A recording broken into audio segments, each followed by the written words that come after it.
보고 또 판단을 해보도록 하겠습니다. 예, 특별한 광고는 없고요. 예, 저희가 오늘 살펴볼 하나님의 말씀은 마태복음 1장 21절부터 25절입니다. 예, 근데 이 구절은 이제 예수님의 출생에 관한 구절인데요. 저희가 이제 오늘 예수님의 출생에 관한 구절을 살펴보려는 것은 아니고, 예수님의 인생 자체에 대해서 좀 살펴보려고 합니다. 그래서, 저희는 이제 오늘 주제는 예수님을 믿는 이유입니다. 그러니까 예수님을 믿으려면 예수님이 누구신지 대충 알아야 되잖아요. 그래서 이제 예수님이 누구신지 저희가 한번 대충 좀 살펴보려고 합니다. 마태복음 1장 21절부터 25절.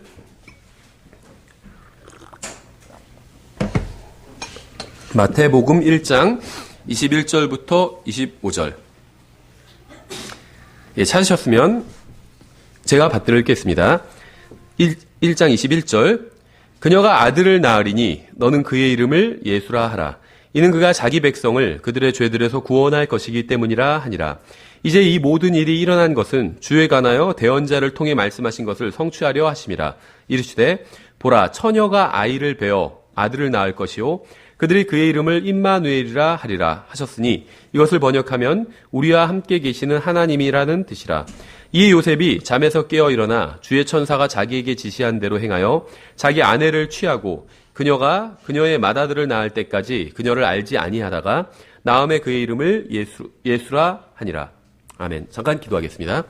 하나님 아버지, 주님의 말씀으로 인해서 감사드립니다. 이 시간을 통해서 주님이 어떤 분이신지 정확히 알고 또 저희가 주님께 합당한 또 믿음과 신뢰를 또 주님께 둘 수 있도록 저희 마음을 주관해 주시기 원합니다. 예수님의 이름으로 기도드렸습니다. 아멘. 예, 그래서 오늘 우리는 왜 예수 그리스도를 믿어야 하고 단순히 믿는 게 목표가 아닙니다. 또 왜 그분을 사랑해야 되고 또 왜 그분을 위해서 살아야 하는지에 대해서 좀 살펴보려고 합니다.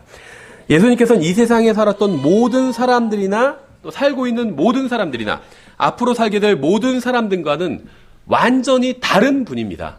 완전히 다른 분이에요.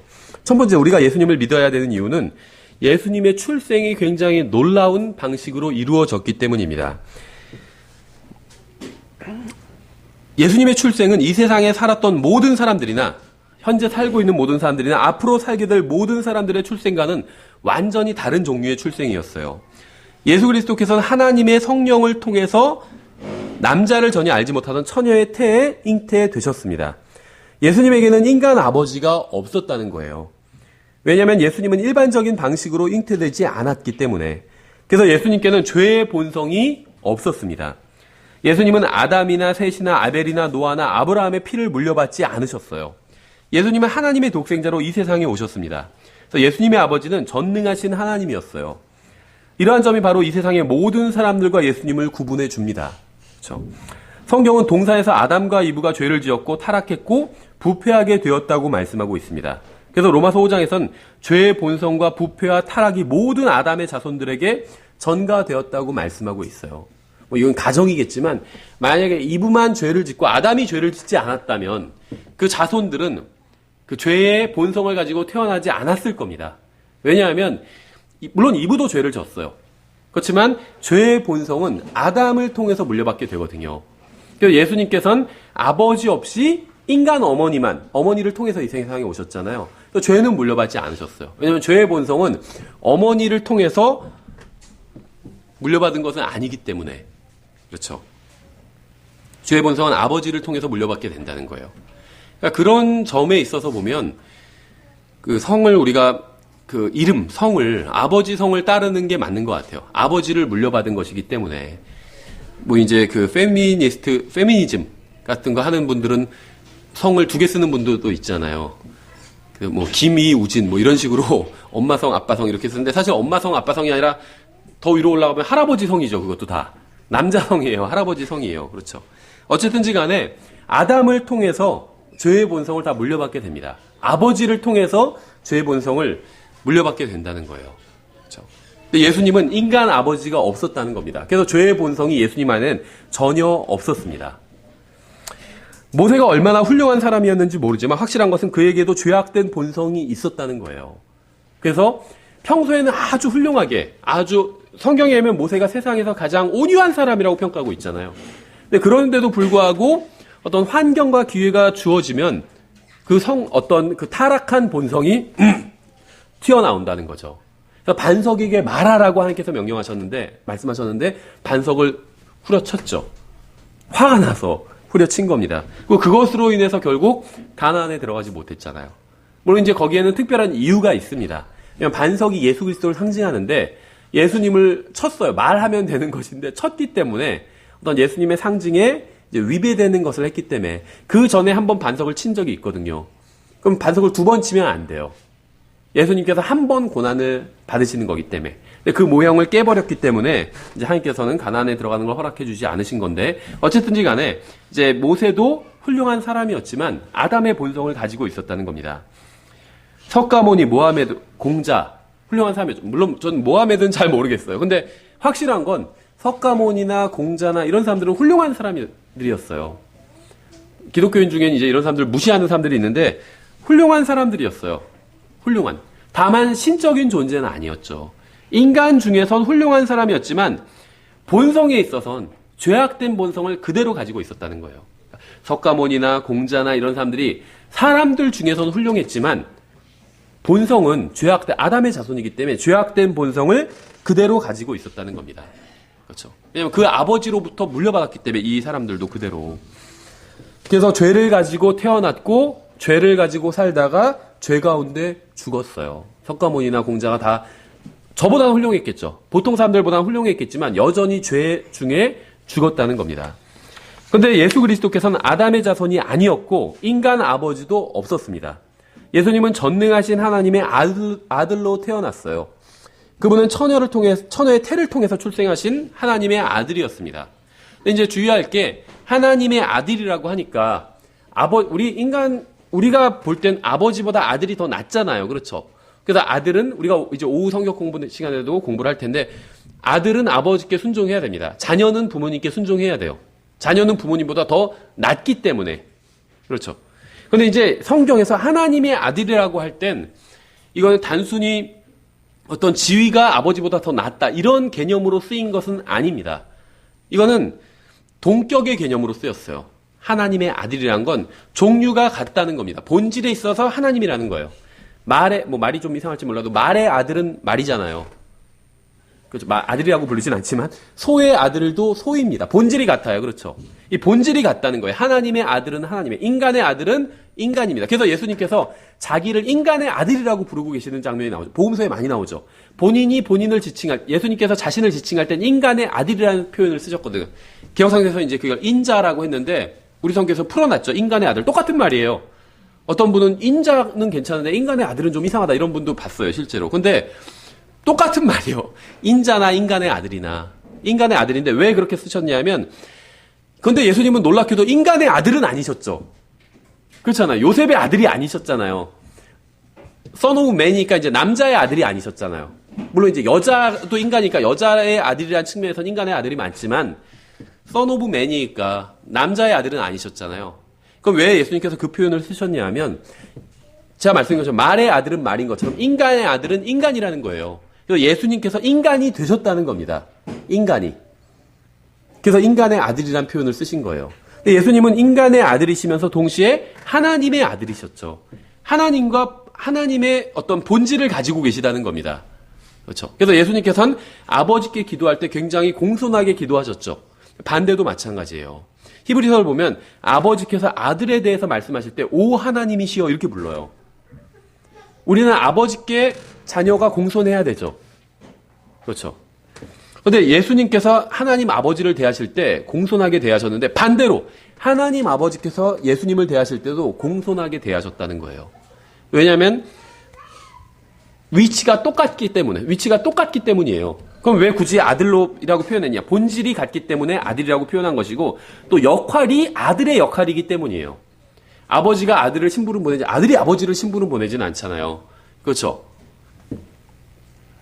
나가서 음료수 좀 사오세요 하고 돈 드리지는 않잖아요. 아들이 아버지께. 아버지가 아들한테 그러지. 그러니까 역할이 아들의 역할을 하셨기 때문에 아들이라고 부른 겁니다. 어떤 위치가 더 낮아서가, 지위가 더 낮아서가 아니라 예수님은 전능하신 하나님이고 전능하신 하나님의 아들로 태어나셨습니다.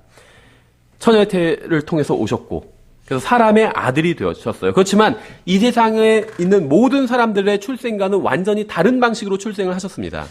그래서 만일 여러분이 누구를 믿어야 되고 누구를 사랑해야 되고 누구를 섬겨야 하는지 알고자 한다면 예수님을 바라봐야 돼요. 그래야지 인생의 어떤 참된 진리를 찾을 수가 있어요. 섬길 만한 제대로 된 대상을 찾을 수가 있다는 거예요. 우리가 민주사회에서 요즘 이제 전국이 굉장히 시끄러운데 그리스도인도 어떤 투표를 하고 충분히 해야 된다고 믿어요. 그 잘못된 것이 아니고 국가에서 우리에게 준 권리잖아요. 그러니까 투표도 하고 또 어떤 후보도 지지하고 또 어떤 정당을 지지할 수도 있다고 생각을 합니다. 어디를 지지하던 그게 본질적으로 그리스도인의 삶과 그렇게 크게 관련된 것은 아니라고 생각을 합니다. 그래서 상관이 없다고 생각해요. 어디를 지지하던 보수를 지지할 수도 있고 좀 진보적인 데를 지지할 수도 있고 중도를 지지할 수도 있고 그 자체는 성경에서 죄라고 말씀하신 적이 없습니다. 다만 과도하게 누구를 맹신할 필요는 없는 것 같아요. 내가 지지하는 그 후보가 대통령이 되면 살기 좋은 세상이 된다. 아니면 그 후보는 정말 믿을만하다. 라고 맹신할 필요는 없을 것 같습니다. 왜냐하면 결국 그러면 실망하게 돼요. 그 다음에 누구라 할지라도 인간에게 신뢰를 두면 그 끝은 결국 실망입니다. 내가 그 사람을 알면 알수록 더 좋아진다. 이런 경우는 거의 없어요. 알면 알수록 이제 안 좋은 면도 보이기 시작하거든요. 그래서 실망을 하게 돼요. 그렇죠. 근데 알면 알수록 더 좋아지는 분은 예수님밖에 없어요. 그래서 여러분이 정말 누군가를 사랑하고 섬기고 신뢰할 대상을 찾는다면 예수님을 붙들어야 됩니다. 예수님을 바라봐야 돼요. 두 번째 이유. 우리가 예수님을 믿어야 되는 두 번째 이유는 그분의 출생이 놀라웠던 것처럼 그분께서 하신 일도 놀라웠기 때문입니다. 예수님께서는 이 세상의 모든 사람들과는 다르게 사셨어요. 왜냐하면 그분은 하나님의 유일한 아들이었기 때문이에요. 마태복음 11장 1절부터 3절에서는 이렇게 말씀하고 있어요.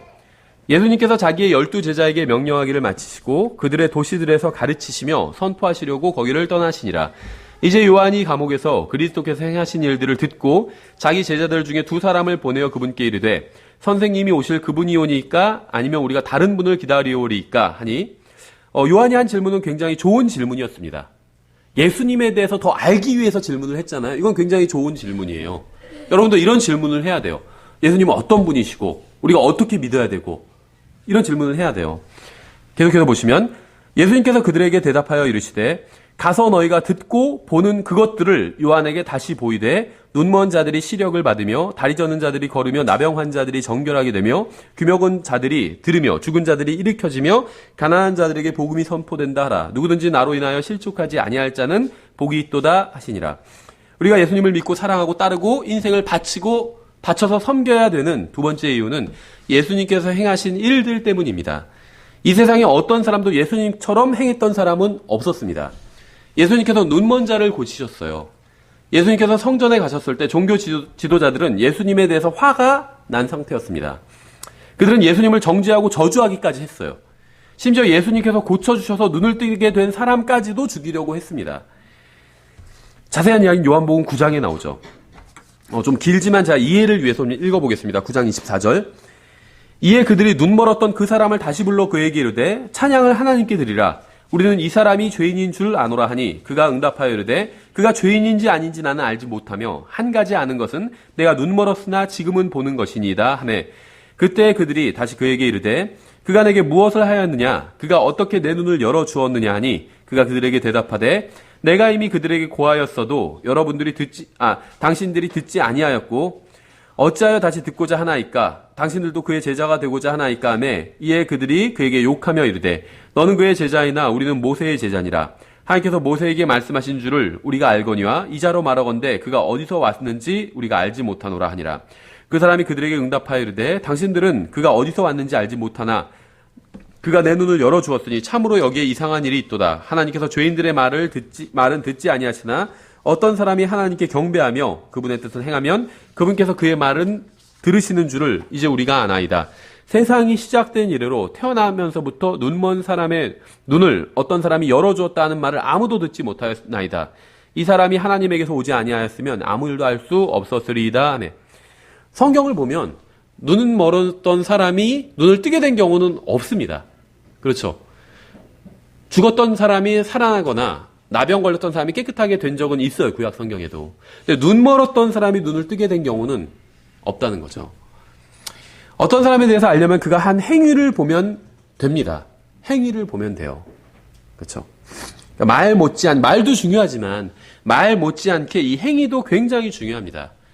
우리가 어떤 사람의 말만 듣고 그 사람을 판단하지 않잖아요. 아무리 좋은 말을 한다 할지라도 행위가 형편없다면 결국 그 사람을 신뢰할 수 없는 거겠죠. 예수님에 대해서 알려면 예수님께서 행하신 일을 보면 됩니다. 예수님께서 눈먼 자의 눈을 열어주셨어요. 아무도 그런 일을 한 사람은 없었습니다. 자신이 신유의 은사를 가지고 있다고 주장한 사람들이 있지만 눈먼 사람의 눈을 뜨게 해준 사람은 아무도 없습니다.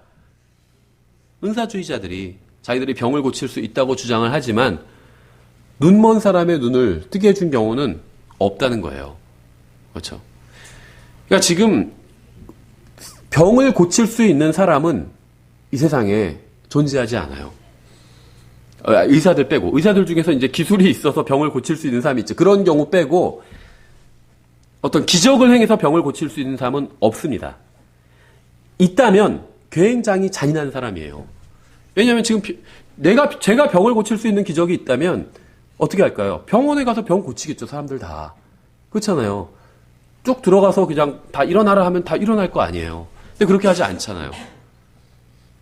왜냐하면 어떤 사람들은 그럼 믿음이 있어야 된다. 그 병 고침받는 사람이. 근데 성경에 보면 믿음이 있었던 사람도 있지만 없는 사람들도 있었어요. 죽은 사람이 살아난 경우도 있잖아요. 그럼 죽은 사람이 무슨 믿음이 있어요? 그러니까 믿음은 누가 있어야 되냐면 병을 고치는 은사를 가진 사람이 있어야 됩니다. 성경에서 보면요. 병 고칠 수 있는 은사를 가진 사람은 병을 다 고쳤습니다. 예수님께서도 돌아다니시면서 병을 고쳤고 사람들이 예수님께 나올 때 다 고쳐주셨잖아요. 그렇죠. 은사주의자들을 하는 것처럼 어떤 막 복잡한 조건을 내걸지 않으셨다는 거예요. 그러니까 지금 이 시대에는 병 고치는 능력을 가진 사람은 없습니다. 하나님께서 병을 고쳐주긴 하시지만 자연적인 방법을 통해서, 의사를 통해서, 아니면 약을 통해서 고쳐주시는 거지 어떤 특정한 사람을 통해서 병을 고쳐주지는 않으신다는 거예요. 그런 방법은 과거의 인류 역사, 6,000년 역사에서 몇 번 모세 시대, 엘리야의 시대, 또 사도들의 시대에 몇 번만 하셨을 뿐이지 그걸 계속 그렇게 그 기적을 행하신지는 않았다는 겁니다. 계속 행하셨다면 그건 기적이 아니겠죠. 인류 역사 6,000년 기간 동안 거의 2000년에 한 번씩만 행하셨기 때문에 기적이라고 부를 수 있는 거예요. 그럼 그 외에는 어떻게 병고침을 받아야 되냐? 병이 들면 의사한테 가야 돼요. 성경도 그렇게 말씀하고 있죠. 병든 자들에겐 의사가 필요한 것 같이 나는 죄인들을 부르러 왔노라 이렇게 말씀하셨잖아요. 병이 들면 의사한테 가야 돼. 어떤 분은 병이 들면 뭐 기도해야 되는지 의사한테 가야 돼, 병원에 가야 되는지 고민하는 사람들도 있어요. 근데 기도하면서 가면 되잖아요. 하나님 낫게 해주시고 또 좋은 의사 만나게 해달라고 기도하면서 가면 되는 거잖아요. 그렇죠. 그러니까 전혀 그 병이 든 사람은 의사한테 가야 되는 거죠. 전혀 문제가 없다는 겁니다. 예, 그래서 예수님께서는 병든 사람들을 고쳐주셨습니다. 아무도 이렇게 해준 사람이 없어요. 그렇죠. 마태복음 8장에 보시면 예수님께서 사람들을 고쳐주시는 장면이 나옵니다. 2절부터 4절에 보라 한 나병 환자가 와서 그분께 경배하며 이르되 주여 주께서 원하시면 나를 정결하게 하실 수 있나이다 하매 예수님께서 손을 내밀어 그에게 대시며 이르시되 내가 원하노니 너는 정결할지어다. 이게 병 고치시는 방법이 예수님께서. 그러니까 이렇게 고치지 않으면 그건 다 잘못된 겁니다. 그렇죠. 언제 뭐 돈을 입금하라고 하든지 무슨 뭐 줄을 쓰라고 하든지 등록카드에 등록하라고 하든지 이러신 적이 없다는 거죠. 하신즉 곧 그의 나병이 정결하게 되니라. 예수님께서 그에게 이르시되 삼가 너는 아무에게도 말하지 말고 내 길로 가서 제사장에게 내 자신을 보이고 율법에 이렇게 명시가 되었죠. 또 모세가 명령한 예물을 드려 그들에게 증거로 삼으라 하시니라. 아무도 나병 환자를 이렇게 고친 사람은 없습니다. 그러니까 예수님은 환자를 고친다고 하면서 뭐 등을 두드리거나 머리를 막 쳐서 뒤로 밀거나 넘어뜨리거나 그러신 적이 없다는 거예요. 그렇죠? 그건 성경의 방법이 아니에요. 은사주의자라는 거 막 머리를 쳐서 넘어뜨리고 막 그런 걸 하잖아요. 성경에선 그런 게 나온 적이 없어요. 오히려 성경에 보면 비슷한 게 나오는데 그건 악령이 그렇게 해요. 병 들린 아이를 막 넘어지게 하고 불 가운데 지나게 하고 악령이 그렇게 한다고 나오지 하나님의 사람이 누구 병을 고친다고 하면서 막 머리를 치고 등을 때리고 이런 경우는 없다는 거죠. 안수하는 건 그냥 머리에 손을 얹는 거지 때리는 게 아니라는 거죠. 그렇죠. 예수님은 자신의 능력으로 환자를 고치신 겁니다. 하나님이시기 때문에 자신이. 어떤 사람은 예수님께 나와서 자신의 아들을 고쳐달라고 했어요. 예수님은 그의 집으로 가서 그의 아들을 고쳐주시겠다고 했습니다. 그러자 그는 그러실 필요가 없다고 했습니다. 예수님께서 말씀만 하시면 능히 고쳐주실 수 있다고 믿었기 때문에. 그러자 예수님께서 말씀만으로 그 아들을 고쳐주셨습니다. 그는 예수님의 말씀을 믿고 집으로 돌아왔고 그의 아들은 예수님께서 말씀하신 바로 그 순간 고침을 받았습니다. 아무도 말씀만으로 병든 자를 고친 사람은 없었어요. 그렇죠? 오직 예수님께서만 그렇게 하셨습니다. 예수님께서는 장래 행렬을 멈추게 하고 죽은 자를 살려주신 적도 있습니다. 당시 유대 종교 지도자들은 이러한 일을 보고 분개했어요. 왜냐하면 유대인들의 전통에 따르면 죽은 사람을 만지는 것은 정결하지 못한 일이기 때문에, 그러니까 부정한 일이라는 거죠. 그런데 예수님께서는 전혀 개의치 않으셨습니다. 왜냐하면 예수님의 손이 닿는 순간, 그러니까 죽은 사람을 만지면 율법에 따르면 부정해지게 됩니다. 그 만진 사람이. 그런데 예수님의 손을 닿는 순간 죽은 사람은 더 이상 죽은 사람이 아니었어요. 살아나게 되었기 때문에 예수님께서 죽은 사람을 만지셔도 그것은 부정한 일이 아니었다는 거죠. 손이 닿는 순간 그 사람이 살아났기 때문에. 아마 예수님께서 행하시는 일들을 보고도 예수님을 의심하는 사람들도 있었을 거예요. 예수님께서 죽은 사람을 살리시는 것을 보고 사실은 그 사람이 죽은 게 아니라 자고 있는 것이었을지도 모른다, 이렇게 생각하는 사람도 있었을 거죠. 그래서 예수님께서는 죽은 지 사흘이 돼서 썩어서 냄새가 나는 사람도 살려주셨어요. 나사로죠. 예수님께서 죽은 사람을 살리셨다는 소문이 나니까 어떤 사람들이 의심했겠죠. 죽은 게 아니라 잠깐 기절하거나 뭐 그런 상태인 사람인데, 이제 예수님께서 그냥 그때 딱 그 순간, 그 다음에 일어나는 순간 뭐 만지셔서 살려주신 것처럼 그렇게 얘기가 와전된 게 아니냐, 이런 사람들이 분명히 있었을 겁니다. 이 당시에도. 그래서 예수님께서는 죽어서 이제 썩은 내가 나는 사람도 살려주셨다는 거예요. 그렇죠. 여기서도 예수님께서 말씀으로 죽은 자를 살려주셨습니다. 예수님께서 하나님의 아들이신 것을 어떻게 알 수 있을까요? 예수님께서 구원자시고 주님이시고 또 왕들의 왕이시고 주들의 주라는 사실을 어떻게 알 수 있을까요? 예수님께서 행하신 일을 보면 알 수 있다는 겁니다. 어느 누구도 예수님처럼 행한 사람은 없었어요. 예수님께서 하셨던 일을 했던 사람은 이 세상에 존재하지 않습니다. 자신이 대단한 능력을 가지고 있다고 자랑하는 사람들이 많지만 누구도 죽은 사람을 살려내지는 못했어요. 아무도 그런 시도조차 하지 않았습니다. 왜냐하면 누구도 죽은 자를 살릴 수 있는 능력을 가지고 있지 않기 때문에. 그러한 능력을 가지고 계신 분은 오직 예수 그리스도밖에 없었습니다. 여러분, 왜 제가 예수님을 믿는지 아세요? 저는 예수님께서 행하신 일 때문에 믿습니다. 어느 누구도 예수님처럼 행할 수 없기 때문에 예수님을 믿는 거예요. 예수님께서 행하신 일, 기록된 이 사실은 역사적 사실이에요. 실제로 있었던 일이고. 이 성경이요, 사실에 들어가요. 사실에, 넌픽션에. 그 도서 분류에서도. 물론 이제 뭐 종교 영역으로 들어가긴 하겠지만, 우리가 예수님을 믿어야 되는 세 번째 이유는 예수님께서 보여주신 놀라운 용서 때문입니다. 마가복음 2장 3절부터 나오는데, 여기도 약간 본문이 긴데 제가 읽어보겠습니다. 마가복음 2장 3절부터. 그들이 한 마비병 환자를 데리고 그분께 오는데 네 사람이 그를 나르더라. 그들이 밀려드는 무리로 인해 그분께 가까이 갈 수 없으므로 그분께서 계신 곳에 지붕을 벗기고 부순 뒤 마비병 환자가 누운 자리를 달아 내리거늘 예수님께서 그들의 믿음을 보시고 마비병 환자에게 이르시되 아들아 내 죄들을 용서받을지어다 하시니라. 그러나 서기관들 중에 어떤 자들이 거기 앉아서 마음속으로 따져보며 이르되 이 사람이 어찌하여 이렇게 신성모독하는 말을 하느냐. 오직 하나님 외에 누가 능히 죄들을 용서하겠느냐 하더라. 예수님께서 그들이 속으로 그렇게 따져보는 줄을 자신의 영으로 아시고 즉시 그들에게 이르시되 너희가 어찌하여 마음속으로 이것들을 따져보느냐. 마비병 환자에게 내 죄들을 용서받을지어다 하고 말하는 것과 일어나 내 자리를 들고 걸어가라 하고 말하는 것 중에 어느 것이 더 쉬우냐. 그러나 사람의 아들이 땅에서 죄들을 용서하는 권능을 가진 줄을 너희가 알게 하려 하노라 하시고 마비병 환자에게 이르시되 내가 내게 이르노니 일어나 내 자리를 들고 내 길로 내 집으로 가라 하시매 그가 즉시 일어나 자리를 들고 그들 모두 앞에서 나아가거늘 그들이 다 놀라 하나님께 영광을 돌리며 이르되 우리가 그 일을 이런 식으로는 결코 본 적이 없다 하니라. 여러분은 마비병 환자도 아니고 눈먼자도 아니고 나병 환자도 아니고 아직 무덤 속에 누워있지도 않습니다. 그러나 여러분은 이것보다 훨씬 더 심각한 문제를 가지고 있어요. 바로 죄 문제입니다. 죄 문제. 예수님께서는 여러분의 죄 문제를 해결해 주실 수 있는 유일한 분입니다. 제가 오늘 아침에 왜 예수 그리스도에 대해서 증언하고 있는지 아세요? 전 우주에서 여러분의 죄를 용서해 주시고 제거해 주실 수 있는 유일한 분은 예수님밖에 없기 때문이에요. 우리는 예수님을 믿어야 되고 사랑해야 되고 그분을 위해서 살아야 된다고 믿습니다. 왜냐하면 예수님의 출생은 놀라운 출생이었기 때문에 누구도 예수님처럼 태어난 사람이 없어요. 또 우리는 예수님을 믿어야 되고 사랑해야 되고 따라야 한다고 하고 그분을 위해서 살아야 한다고 믿습니다. 왜냐하면 예수님처럼 행한 사람은 아무도 없기 때문에. 사람들은 의로움, 의를 미워합니다. 진리를 싫어해요. 거룩함을 추구하지 않습니다. 그런데 예수님 그리스도인들에게는 의의 기준인 하나님의 말씀이 있어요. 그렇죠? 그러니까 우리는 이 성경을 가지고 무엇이 옳고 그른지 분별할 수 있다는 거죠. 성경이 말씀하시는 의의 기준과 이 세상이 제시하는 의의 기준은 서로 다릅니다. 이 세상 사람들은 그리스도인들이 자신들의 의를 인정해주지 않는다는 사실에 분개해요.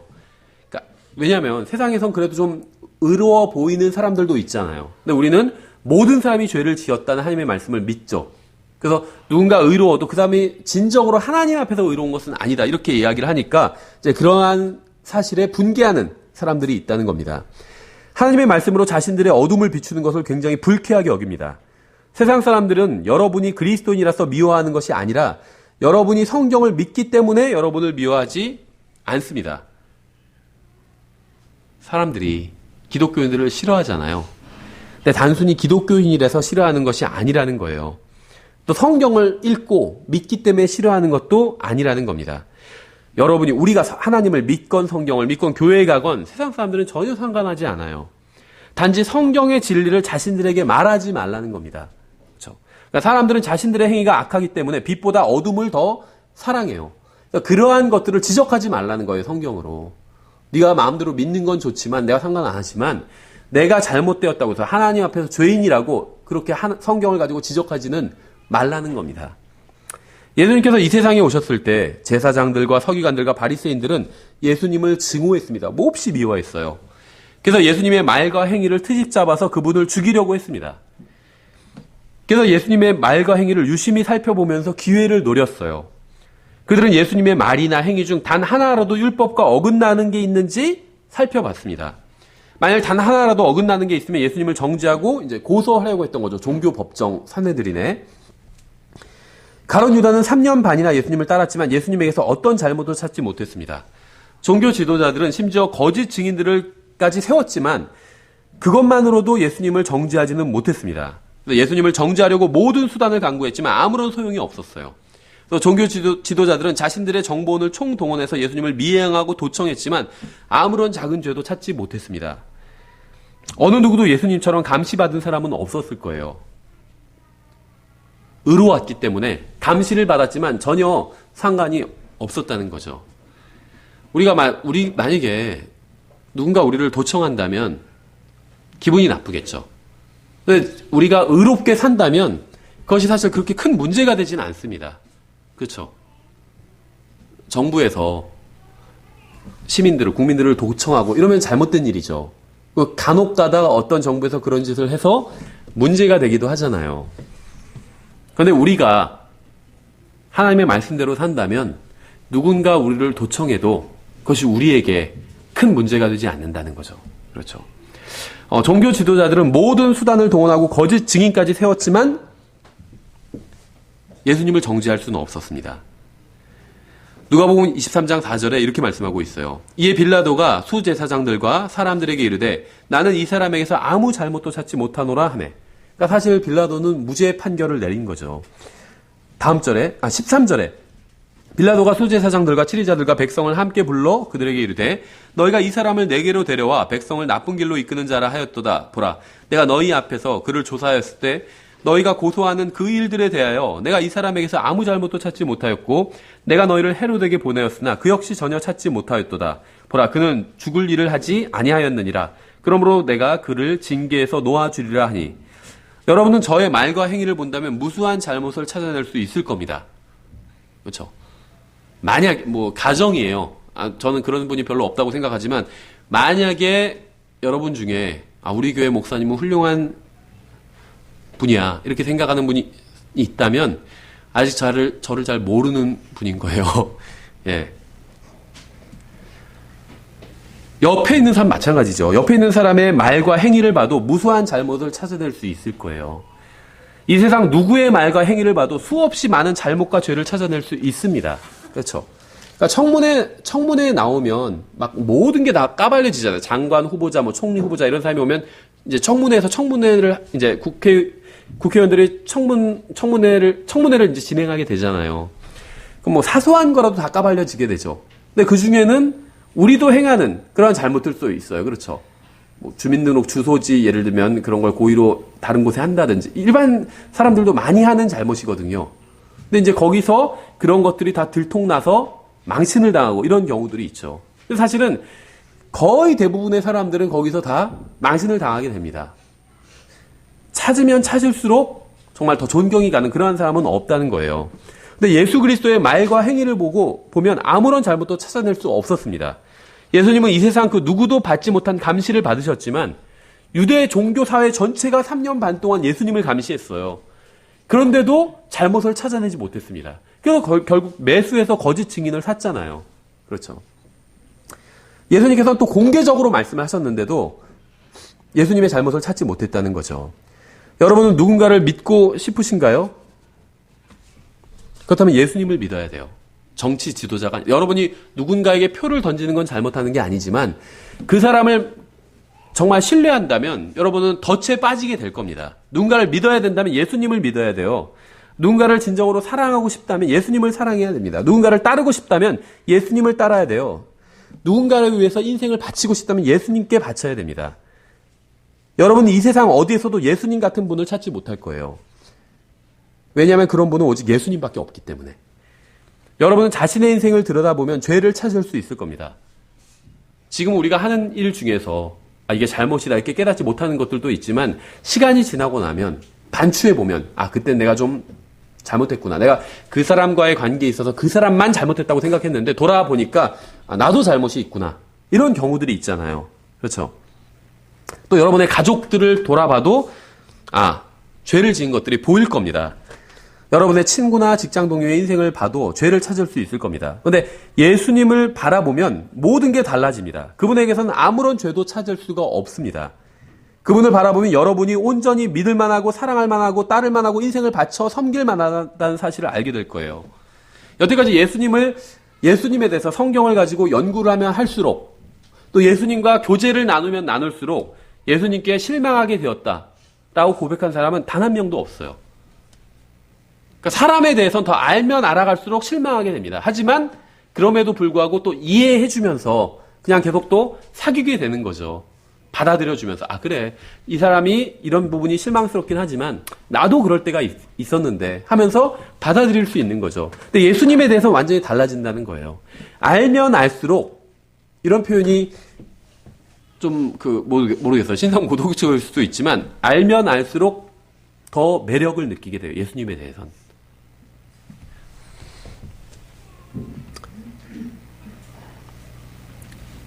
세상 사람들은 교회를 보고 실망합니다. 그렇죠. 이 세상에 있는 교회 아무리 제대로 믿는 성경대로 믿는 교회라 할지라도 다 잘못된 구석이 있어요. 교회를 보면 실망하게 됩니다. 또 그리스도인들을 보면 실망하게 됩니다. 또 목사를 보면 실망하게 돼요. 그런데 그들이 실망하지 않을 만한 분이 있습니다. 그들의 실망을 소망으로 바꿔줄 만한 분이 있어요. 바로 예수 그리스도예요. 예수님을 바라보는 사람은 결코 예수님에 대해서 실망하지 않을 겁니다. 다른 것을 봐서 실망하게 되는 거예요. 저희 교회에 와서 실망하고 떠난 분도 있겠죠. 왜 실망하고 떠났을까요? 저희 교회의 주인이 되시는 예수님을 보지 않았기 때문이에요. 다른 것을 보니까 실망하게 되는 거예요. 실망하고 떠나게 돼요. 예수님을 알아봤다면 실망하지 않았을 겁니다. 왜냐하면 예수님께서는 단 한 번도 잘못된 일을 하신 적이 없고 지금도 하시지 않고 있고 앞으로도 하시지 않을 것이기 때문에 예수님은 말이나 행동이나 마음으로 그 어떤 잘못을 행하신 적도 없습니다. 여러분이 예수님을 만나면 결코 실망하지 않을 거예요. 그래서 우리는 예수님을 믿고 사랑하고 따르고 섬길 수 있는 겁니다. 우리는 예수님의 놀라운 출생과 행위와 흠없는 삶으로 인해서 예수님을 믿습니다. 요한복음 7장에 보시면 45절에 이렇게 말씀하고 있어요. 요한복음 7장 45절에 그때 직무 수행자들이 수제사장들과 바리새인들에게로 오니 그들이 저들에게 이르되 어찌하여 그를 데려오지 아니하였느냐. 그러니까 이제 종교 지도자들이 예수님을 잡아오라고 몇 명을 보낸 거죠. 하매 직무 수행자들이 대답하되 결코 아무도 이 사람처럼 말하지 아니하였나이다 하니 청중을 사로잡아서 울게 만들고 1분이 채 지나기도 전에 웃게 만드는 연설가도 있습니다. 그렇죠. 청중이 자살하게 만드는 연설가도 있어요. 또 청중이 자발적으로 전쟁에 참여하게 하는 연설가도 있습니다. 히틀러 같은 사람이 그랬죠. 근데 예수님처럼 말하는 사람은 아무도 없었어요. 예수님의 말씀이 다른 사람들의 말과 다른 점이 무엇인지 아세요? 예수님은 항상 진실만을 말씀하셨다는 겁니다. 예수님의 말씀은 항상 진리였어요. 예수님은 단 한 번도 진리가 아닌 것을 말씀하신 적이 없습니다. 이 세상의 모든 사람들은 거짓말을 합니다. 좋은 사람이건 나쁜 사람이건 거짓말을 해요. 큰 것이건 작은 것이건 좀 다르겠지만 하여튼 거짓말을 합니다. 저도 거짓말을 하고 여러분도 거짓말을 합니다. 그렇죠. 인간은 진리를 왜곡합니다. 사실을 있는 그대로 말하지 못해요. 때에 따라서는 자기 이득을 취하기 위해서, 때에 따라서는 위기를 모면하기 위해서 진실을 말하지 않고 거짓말을 말할 때가 있어요. 그렇죠. 대단한 거짓말이 아닐 때라도, 특히 남자들도 그럴 때 많거든요.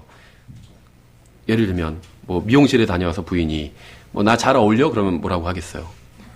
무조건 잘 어울린다고 해야 되겠죠. 그렇죠. 그러니까 진실을 말하지 못할 때도 있다는 거예요. 그러니까 절반만 진리인 것을 이야기할 때도 있죠.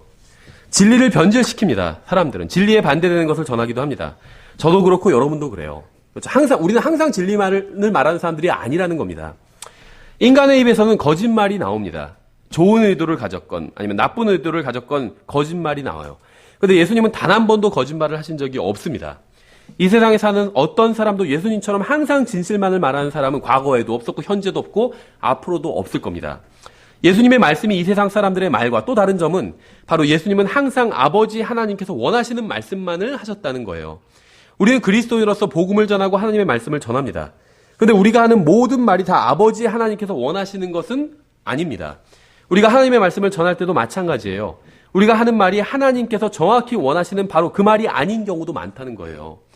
우리 중 누구도 자신이 아버지 하나님께서 원하시는 말씀만을 하면서 산다고 할 수 있는 사람은 아무도 없습니다. 오직 예수 그리스도만이 아버지 하나님께서 원하시는 말씀만을 하시면서 사셨어요. 이 세상에 살았던 그 누구도 예수님처럼 말한 사람은 없습니다. 성경은 예수님의 입에는 교활함이 없었다고 증언하고 있어요. 예수님께서는 단 한 번도 더러운 말을 하신 적이 없습니다. 예수님은 단 한 번도 불평하신 적이 없어요. 예수님은 단 한 번도 뒤에서 욕하신 적이 없습니다. 예수님은 단 한 번도 험담을 하신 적이 없어요. 예수님의 말씀은 항상 신사적이었고 깨끗했고 적절했고 품이 있었고 거룩했고 의로웠습니다. 여러분은 이 세상에서 예수님과 같은 분을 찾을 수가 없습니다. 저도 그런 사람이 아니고 여러분도 그런 사람이 아니에요.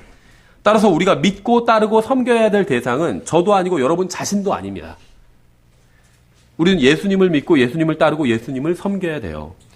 사람들은 어떻게 그리스도인이 그런 말을 할 수 있냐고 그렇게 얘기하는 경우가 있죠. 어떻게 목사가 그런 말을 할 수 있느냐 이렇게 얘기하는 경우도 있습니다. 그런데 예수님을 보고 그런 식으로 불평할 수 있는 사람은 아무도 없어요. 그러므로 예수님을 믿지 않고 따르지 않고 섬기지 않는 핑계를 댈 수 있는 사람도 아무도 없습니다. 예수님의 말씀이 이 세상 사람들의 말과 달랐던 또 다른 이유가 있어요. 예수님께서는 말씀하실 때 항상 사랑으로 말씀하셨습니다. 사랑으로. 항상 진실한 마음으로 말씀하셨어요.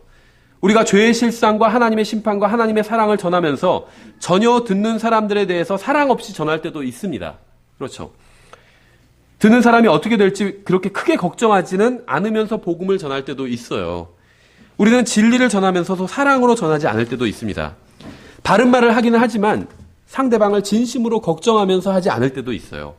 그런데 예수님은 항상 사랑으로 진리를 전하셨습니다. 이것이 바로 우리와 예수님의 다른 점이에요. 이것이 바로 예수님만이 믿음과 섬김의 대상이 되시는 이유입니다. 이것이 바로 예수님만이 높임을 받으셔야 하고 선포되고 영광 받으셔야 되는 이유예요. 오직 예수님만이 진리를 말씀하실 때 항상 사랑으로 말씀하셨기 때문에. 6번째, 우리는 놀라운 출생과 놀라운 행위와 깨끗한 삶과 말씀으로 인해서 예수님을 믿습니다. 로마서 5장에 보시면 예수님의 말과 출생과 행위와 삶만 놀라웠던 것이 아니라 예수님의 죽음도 놀라운 죽음이었어요. 로마서 5장 6절에 우리가 아직 힘이 없을 때 그리스도께서 정하신 때가 되어 경건치 아니한 자들을 위해 죽으셨느니라. 의로운 사람을 위해 죽으려는 자가 거의 없고 선한 사람을 위해 감히 죽고자 하는 자가 혹 있거니와 우리가 아직 죄인이었을 때 그리스도께서 우리를 위해 죽으심으로 하나님께서 우리를 향한 자신의 사랑을 당당히 제시하시느니라. 하나님께서는요, 우리가 아직 죄인이었을 때 자신의 사랑을 우리에게 보여주셨습니다. 우리가 잘났을 때 보여주신 것이 아니라 죄인일 때 보여주셨다는 거예요. 우리는 예수님의 놀라운 죽음으로 인해서 예수님을 믿습니다. 인류 역사를 뒤돌아보면 많은 사람들이 고문을 당하고 죽임을 당했어요. 억울하게 죽은 사람도 많이 있죠. 로마 군인들에게 죽임을 당한 사람도 많이 있습니다. 독재자들에게 죽임을 당한 사람도 많이 있고, 또 십자가에 처형된 사람도 많이 있습니다. 그런데 여러분과 저를 위해서 고난을 당하고 죽으신 분은 예수님밖에 없습니다. 자신의 아이를 살리기 위해서 죽는 사람도 있죠. 죽음을 택하는 사람도 있어요. 자신의 아내나 남편이나 아버지나 어머니를 살리기 위해서 죽음을 택하는 사람도 있습니다. 자신의 어린아이를 구하기 위해서 불타는 건물 속으로 들어가는 사람도 있습니다. 그런 사람들이 많은 것은 아니지만 있긴 있어요. 성경도 다른 사람을 위해 죽고자 하는 자가 간혹 있다고 증언하고 있죠. 예수 그리스도께서는 자신의 영광의 왕좌에서 이 세상을 바라보셨습니다. 이 세상의 모든 사람들을 다 보셨어요. 그리고 저를 보셨습니다. 작고 못생기고 죄악에 물든 인간을 보신 거예요. 제가 하나님을 욕하고 비웃고 그분의 복음을 거절하고 고의적으로 죄를 짓고 주님께서 주신 양심을 속이고 주님의 길과 정반대의 길을 갈 때마다 예수님께서는 아버지 하나님께 이렇게 말씀하셨을 거예요. 아버지, 제가 저 세상으로 내려가서 저 사람을 위해서 피를 흘리고 죽게 해주십시오. 그래서 저 사람의 죄값을 대신 치르게 해주십시오. 그래서 저 사람이 지옥에 가지 않아도 되게 해주십시오. 저 사악한 죄인을 위해서 죽게 해주십시오. 저 사람을 위해서 제 생명을 바치게 해주십시오. 이 세상에 어느 누구도 예수님처럼 죽은 사람은 없습니다. 예수님께서는 여러분의 죄값을 치르기 위해서 죽으셨어요. 여러분의 허물과 불법과 사악함을 담당하기 위해서 죽으신 거예요. 이것이 바로 예수님께서 죽으신 이유입니다. 단순히 어떤 본을 보이기 위해서 죽으신 것이 아니라는 거예요. 물론 예수님의 희생이 본이 되긴 하죠. 근데 단순히 본을 보이기 위해서만 죽으신 것이 아니라 우리가 해결할 수 없는 문제를 해결해 주기 위해서 죽으셨던 거예요. 죄의 값은 사망이에요. 그래서 죄의 값을 치러야 되는데 우리가 죄의 값을 치를 수가 없어요. 우리의 능력으로. 그래서 대신 그 값을 치러주기 위해서 십자가 위에서 죽으신 거예요. 예수님은 죽으실 필요가 전혀 없었습니다. 예수님은 의무감에서 죽으신 것이 아니라 사랑 때문에 죽으신 거예요. 왜 예수님을 믿어야 하는지 모르겠다고 생각하는 사람들이 있어요. 왜 예수님을 따라야 하는지 모르겠다는 사람들도 있습니다. 왜 예수님을 위해서 자신의 인생을 바쳐야 하고 예수님을 섬겨야 하는지도 모르겠다고 하는 사람들도 있어요. 교회도 많고 종교도 많은데 왜 하필 예수님을 믿어야 되는지 모르겠다고 하는 사람들이 있습니다. 맞아요. 종교가 많은 종교가 있어요. 그런데 여러분의 죄값을 치르기 위해서 여러분을 대신해서 죽어주신 분은 예수님밖에 없습니다. 석가모니나 마호메드나 공자나 교황이나 사제나 목사는 여러분을 위해서 죽지 않았어요. 여러분의 어머니나 할머니도 여러분을 위해서 죄값을 치르기 위해서 돌아가신 게 아닙니다. 여러분이 따라야 될 분이 누구일까요? 제가 지금 하는 얘기는 다른 사람의 종교를 헐뜯는 게 아닙니다. 이건 뭐 종교 이런 문제가 아니에요. 이것은 여러분이 믿고 따르고 섬길 최고의 분이 있는데 왜 그렇게 하지 않느냐의 문제입니다. 이 세상 종교의 문제는 그것이 악하다는 데 있는 것이 아니라 생명이 없다는 데 있어요. 저는 기독교만 선하다 이런 얘기를 하는 게 아닙니다. 이 세상에는요, 기독교 말고도 선한 종교들이 있어요. 불교도 선한 종교예요. 불교가 언제 무슨 불교를 믿지 않는 사람들한테 뭐 폭탄 테러를 해라 이렇게 가르치나요? 이슬람은 악한 종교예요. 이슬람을 믿지 않는 사람들은 다 제거해야 된다 이렇게 가르치거든요. 근데 불교는 그렇지 않죠. 불교는 선한 종교. 저는 불교 선한 종교라고 믿어요. 유교도 어느 정도는 선한 종교예요. 부모님을 공경하고 사람들 간에 어떻게 대해야 되고 인의와 무슨 예절과 이런 거 가르치잖아요. 그런 게 있어야 돼요. 그렇죠. 예절이 없으면 어떻게 되겠어요. 유교도 불합리한 면도 있지만 그래도 선한 것을 기본적으로 가르치는 종교입니다. 나쁜 종교라고 생각하지 않아요. 불교나 유교의 문제는 악한 종교이기 때문에 문제가 아니라 생명이 없기 때문에 문제예요.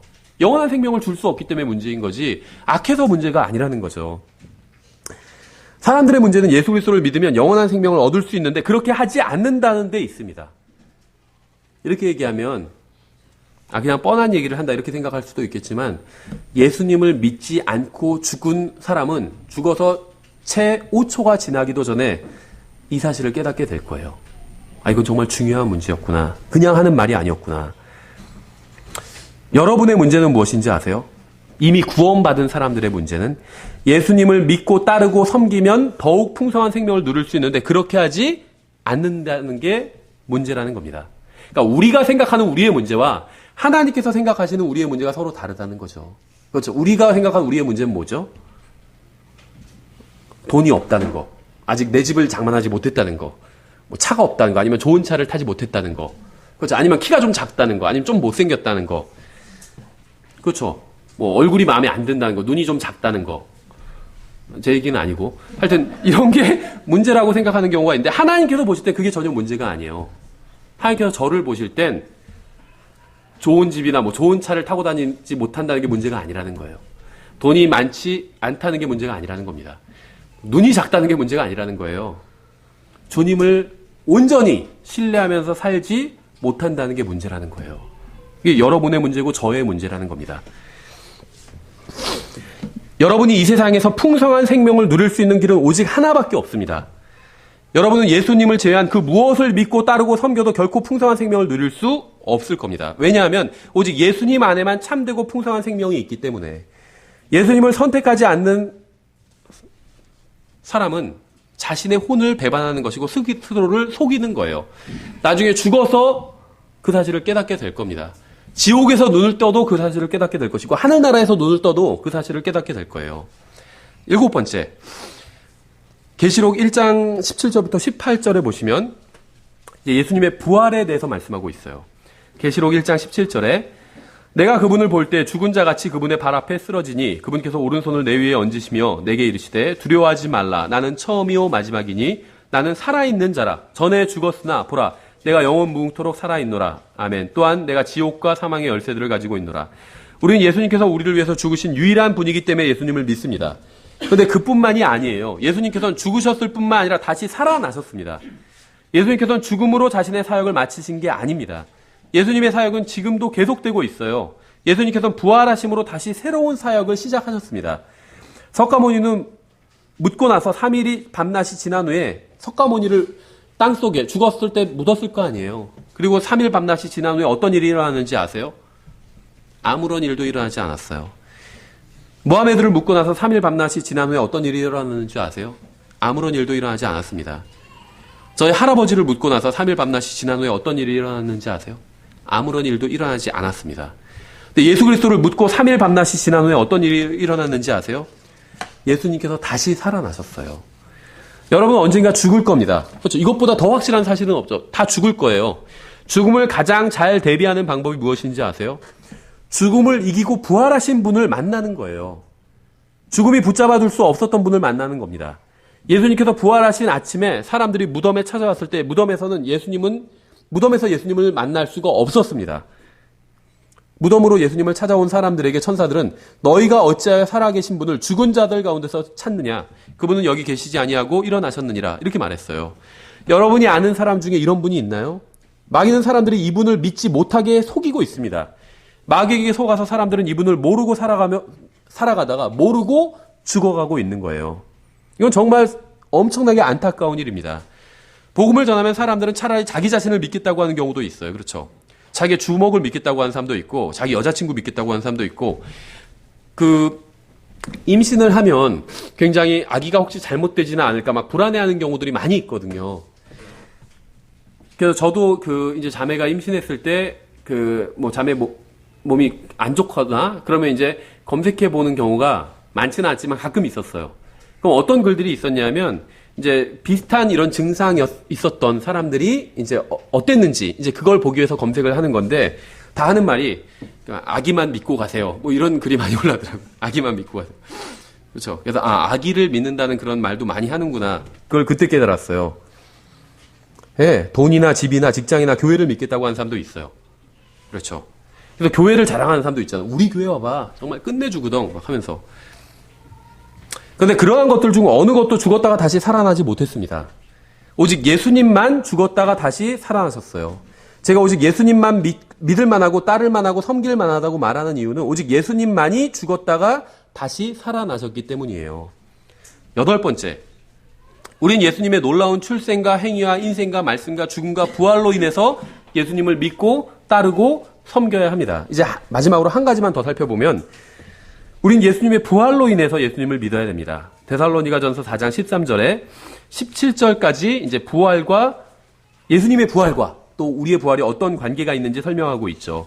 데살로니가전서 4장 13절. 그러나 형제들아 잠자는 자들에 관하여 너희가 모르기를 내가 원치 아니하노니 이것은 너희가 아무 소망 없는 다른 사람들 같이 슬퍼하지 아니하게 하려 함이라. 우리가 예수님께서 죽으셨다가 다시 일어나셨음을 믿을진데 그와 같이 예수님 안에서 잠자는 자들도 하나님께서 그분과 함께 데려오시리라. 우리가 주의 말씀으로 너에게 이것을 말하노니 곧 주께서 오실 때까지 살아서 남아있는 우리가 결코 잠자는 자들보다 앞서지 못하리라. 그러니까 잠잔다는 것은 여기서 이제 죽은 사람을 말하는 거죠. 주께서 호령과 천사장의 음성과 하나님의 나팔 소리와 함께 친히 하늘로부터 내려오시리니 그리스도 안에서 죽은 자들이 먼저 일어나고 그 뒤에 살아서 남아있는 우리가 그들과 함께 구름 속으로 채어 올라가 공중에서 주를 만나리라. 이게 휴거죠. 그러니까 휴거라는 말은 성경에 안 나오지만 휴거의 개념은 성경에 나와요. 우리가 그들과 함께 구름들 속으로 채어 올라가 공중에서 주를 만나는 것. 이게 휴거입니다.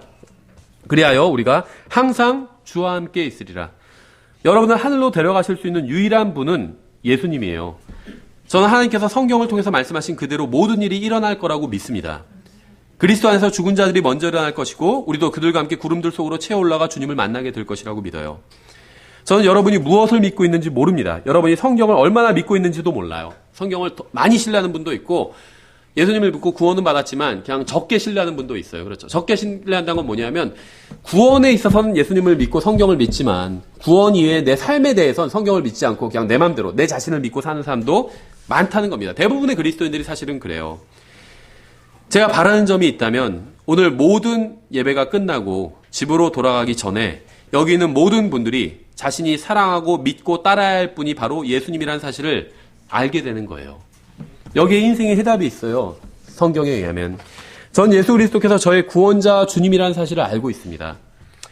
오늘 우리가 공부한 내용이 모두 사실이라는 점도 알고 있어요.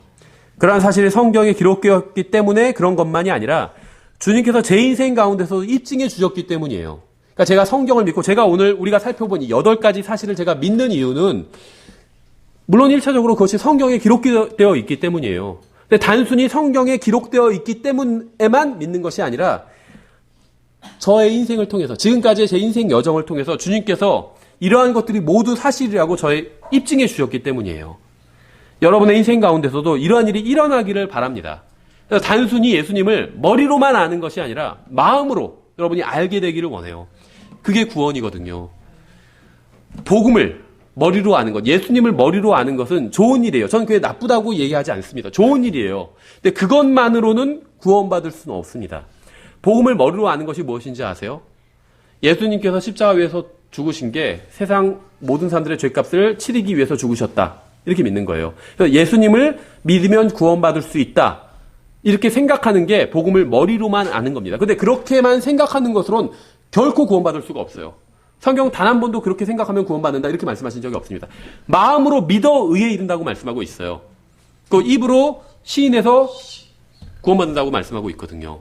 마음으로 믿는 것과 입으로 시인하는 게 같은 거예요. 왠지 아세요?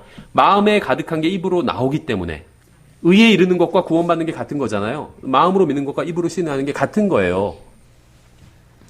마음으로 믿어야 돼요.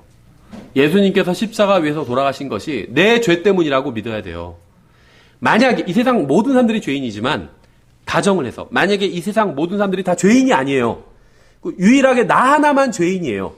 그래도 예수님께서는 인간의 몸을 입고 이 세상에 오셔서 십자가 위에서 죽으셨을 것이라고 내 죄값을 치르기 위해서 죽으셨을 것이라고 믿는 것이 예수님을 나의 개인의 구원자로 믿는 겁니다.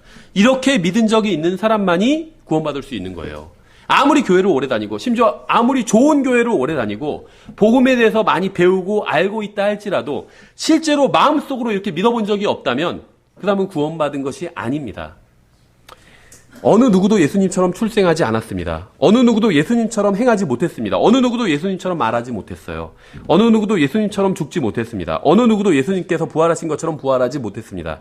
그리고 어느 누구도 예수님께서 다시 오시는 것처럼 다시 오지 못할 것입니다. 그래서 저는 예수님을 믿고 따르고 섬길 것이고 이것은 인간이 할 수 있는 가장 현명한 결정이라고 믿습니다.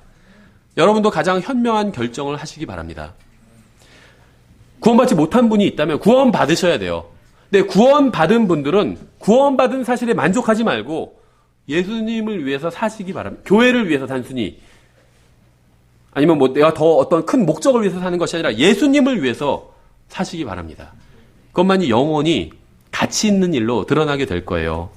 예수 그리스도라는 놀라운 분으로 인해서 하나님께 감사를 드립니다. 예, 기도하겠습니다. 하나님 아버지, 저희들에게 예수님을 주셔서 감사드립니다. 예수님을 통해서 저희들에게 놀라운 것을 주셔서 감사드립니다. 저희들이 단순히 예수님을 믿는다는 그 이유 하나만으로 구원해 주시고 또 자녀 삼아 주시고 또 영원한 소망을 주셔서 감사드립니다.